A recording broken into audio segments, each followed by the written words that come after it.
When Francois Hollande and the Socialists returned to power in France in 2012, they promised an antidote to the free borrowing and spending Nicolas Sarkozy and economic policies that would revive the jobs market, among other things. Now heading out of the presidential palace as the most unpopular French president ever, did Hollande deliver on his economic promises? Growth has returned to France, but it's weak and weaker than 18 months ago, and with signs it may even end.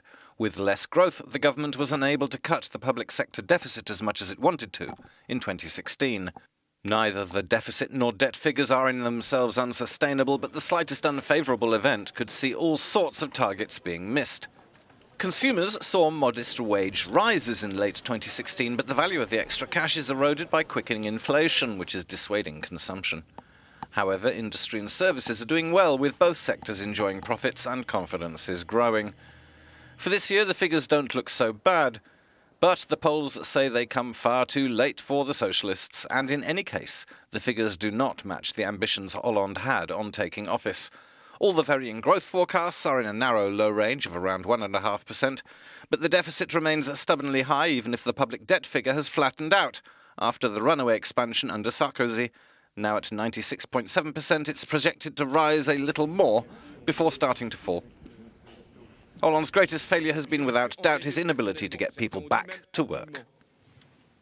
I've made a personal commitment, some said a too hasty one, others said an unwise one, to reverse the unemployment curve. I intend to keep this promise, and the government will use it as a policy guideline. But more than 3.5 million people are without work, according to the latest figures, and with another 1.5 million underemployed. France has some of the most persistent structural unemployment in the Western world.